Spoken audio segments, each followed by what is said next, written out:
Assalamualaikum warahmatullahi wabarakatuh. Perkenalkan, nama saya Nikma. Saya dari Pendidikan Guru Madrasah Ibtidaiyah akan membahas materi tentang aliran Asy'ariyah. Yang pertama, pengertian aliran Asy'ariyah. Asy'ariyah merupakan salah satu mazhab teologi Islam atau ilmu kalam yang didirikan oleh Imam Abu al-Hasan al-Asy'ariyah. Mazhab ini muncul sebagai jalan tengah antara kelompok yang terlalu mengutamakan akal, yaitu Mu'tazilah, dan kelompok yang memahami teks agama secara sangat literal.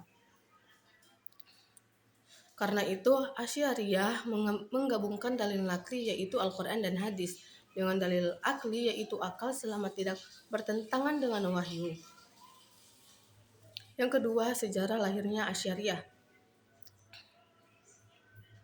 Abu al-Hasan al-Asy'ariyah lahir di Basra pada tahun 260 Hijriah atau 873 Masehi dan wafat di Baghdad pada tahun 324 Hijriah atau 935 Masehi. Pada masa mudanya, beliau merupakan pengikut bahkan tokoh Mu'tazilah dan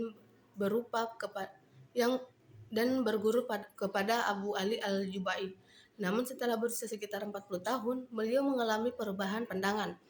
Menurut riwayat, beliau beberapa kali bermimpi bertemu Rasulullah SAW dan kemudian meninggalkan ajaran Mu'tazilah. Sejak saat itu, beliau menyusun metode teologi baru yang tetap menggunakan akal, tetapi menjadikan Al-Quran dan hadis sebagai pedoman utama. Yang ketiga, isi ajaran Asy'ariyah. Pertama, tentang sifat-sifat Allah. Asy'ariyah meyakini bahwa Allah memiliki sifat-sifat yang sempurna, seperti hidup, mengetahui, berkuasa, mendengar, melihat, dan berfirman. Sifat-sifat tersebut bukan terpisah dari Allah dan juga bukan makhluk. Dalil yang digunakan adalah surah Asy-Syura ayat 11 yang menjelaskan bahwa tidak ada sesuatu yang menyerupai Allah, dan Allah Maha mendengar lagi Maha melihat. Yang kedua, kedudukan Al-Quran. Menurut Asy'ariyah, Al-Quran adalah kalam Allah yang bersifat qadim, artinya tidak diciptakan. Pandangan ini berbeda dengan Mu'tazilah yang berpendapat bahwa Al-Quran adalah makhluk. Dalilnya terdapat pada surah At-Taubah ayat 6 yang menyebutkan tentang firman Allah. Ketiga, ru'yatullah atau melihat Allah di akhirat. Asy'ariyah meyakini bahwa orang-orang mukmin akan dapat melihat Allah di akhirat. Namun cara melihatnya tidak dapat dijelaskan dengan akal manusia dan tidak sama seperti melihat benda di dunia. Dalilnya terdapat dalam Quran surah Al-Qiyamah ayat 22 sampai 23. Dan keempat, konsep kasb atau perbuatan manusia. Menurut Asy'ariyah, semua perbuatan diciptakan oleh Allah. Namun manusia tetap memiliki usaha atau kasb, sehingga manusia bertanggung jawab atas pilihannya.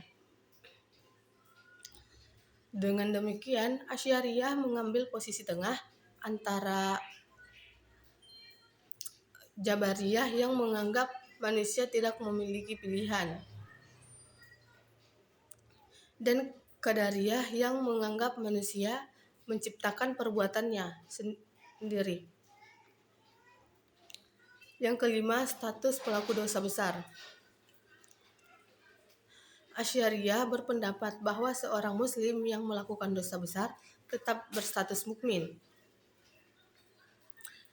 Nasibnya diserahkan kepada kehendak Allah.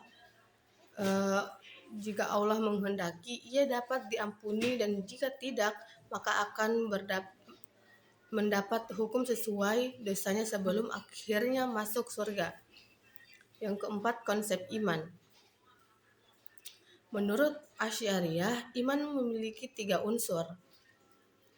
Pertama, membenarkan dalam hati. Kedua, mengucapkan dengan lisan seperti membaca syahadat. Ketiga, mengamalkan dengan perbuatan, yaitu menjalankan perintah Allah dan menjauhi larangannya. Ketiga unsur tersebut saling melengkapi sehingga membentuk keimanan seorang muslim. Yang kelima, perbedaan Asy'ariyah dan Maturidiyah. Walaupun sama-sama termasuk Ahlus Sunnah wal Jamaah, terdapat beberapa perbedaan. Asy'ariyah memberikan ruang kepada akal, tetapi tetap membatasi akal dengan wahyu. Sedangkan Maturidiyah memberikan peran yang lebih luas kepada akal dan dalam memahami persoalan keagamaan. Dalam masalah perbuatan manusia, Asy'ariyah terkenal dengan teori kasb, sedangkan Maturidiyah menekankan bahwa manusia memiliki peran yang lebih besar dalam memilih tindakannya. Yang keenam, metode Asy'ariyah. Dalam menetapkan akidah, Asy'ariyah menggunakan 4 sumber utama, yaitu Al-Quran, hadis, ijma, dan qiyas, serta akal yang tidak bertentangan dengan wahyu. Prinsipnya adalah akal digunakan untuk memahami dan membela wahyu, bukan untuk menolak wahyu. Yang ketujuh, tokoh-tokoh Asy'ariyah. Beberapa tokoh penting dalam perkembangan Asy'ariyah antara lain Imam Abu al-Hasan al-Asy'ariyah sebagai pendiri, terus Abu Bakar al-Baqillani yang menyusun sistem teologi Asy'ariyah, terus Imam al-Juwaini yang mengembangkan pemikiran Asy'ariyah, terus Imam al-Ghazali yang menggabungkan teologi, filsafat, dan tasawuf sehingga Asy'ariyah semakin berkembang. Fakhruddin Ar-Razi yang memperkuat kajian filsafat dan ilmu kalam. Al-Sanusi yang menyusun kitab-kitab akidah yang dipelajari hingga sekarang. Jadi sebagai penutup, sebagai kesimpulannya, Asy'ariyah merupakan aliran teologi Islam yang mengambil jalan tengah antara menggunakan akal dan wahyu. Aliran ini berusaha menjaga kemurnian akidah Islam dengan tetap memberikan ruang bagi akal sebagai alat untuk memahami wahyu, bukan menggantikannya. Oleh karena itu, Asy'ariyah menjadi salah satu mazhab akidah yang paling banyak dianut oleh umat Islam, khususnya di Indonesia. Nah, itu saja materi yang saya sampaikan. Saya akhiri, wabillahi taufiq wal hidayah. Wassalamualaikum warahmatullahi wabarakatuh.